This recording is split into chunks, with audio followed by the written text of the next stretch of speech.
La question qu'elle se pose est la suivante. Les chefs rebelles ont-ils eu raison par cet acte d'enrôlement rendu? Par cet acte d'enrôlement, ont-ils rendu un bon service à leur communauté? Je ne pense que non.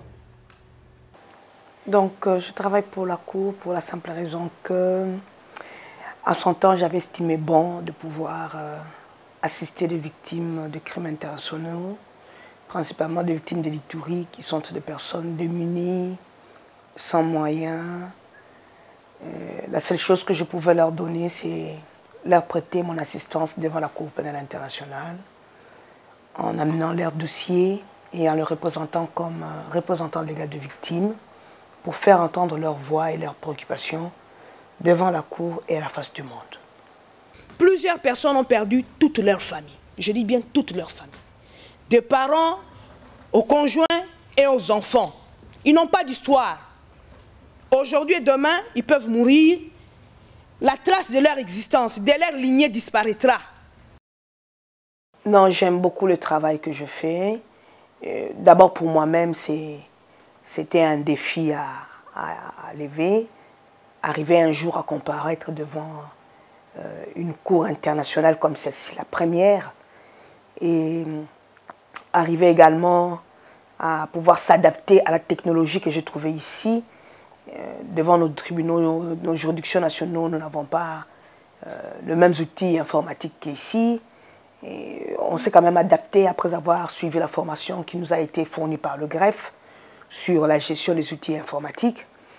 Et aussi le défi de me rendre compte que la base au fait, du droit pénal reste la même, mais que chaque conseil doit se perfectionner en faisant beaucoup plus de lecture, de jurisprudence à lire, en comparant ce qui s'est passé au TPI à TPY et en se rendant compte comment l'adapter avec la réalité de la participation des victimes à la procédure.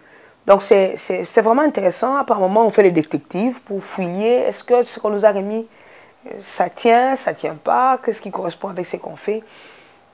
Ça développait un peu le sens de recherche et aussi la capacité de pouvoir s'adapter au travail au niveau international. Personnellement, j'aime bien ce travail. Madame la Présidente, honorable membre de la composition, je vous ai dit que j'évite de me répéter.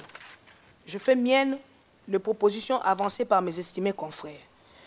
Mais je m'en vais quand même attirer votre attention pour vous dire qu'il y a eu suffisamment d'éléments qui ont été présentés qui peuvent vous permettre aujourd'hui de pouvoir confirmer les charges imputées à M.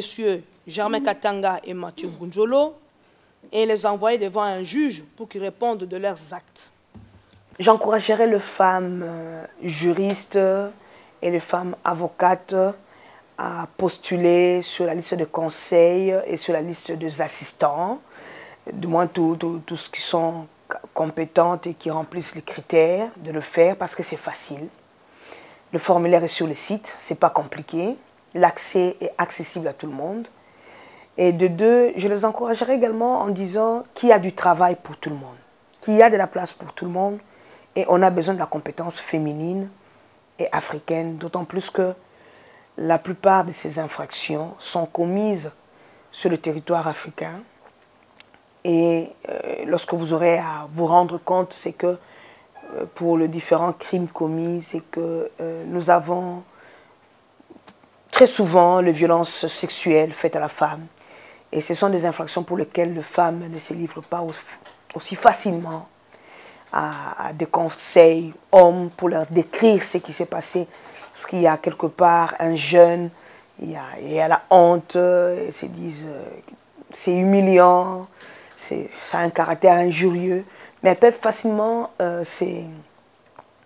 faire confiance aux femmes, aux avocates femmes, leur expliquer ce qui s'est passé pour leur permettre de comprendre, de cerner le contour des événements. Et cette dernière semble être plus accessible que les hommes. Et donc, il y a de la place pour tout le monde, il y a du travail pour tout le monde. Et ne pas s'inscrire, je considère cela comme une abstention coupable qu'on aura à pouvoir regretter. C'est la seule façon de les aider, de contribuer à faire connaître la vérité à la face du monde. Il faut le faire. Thank you.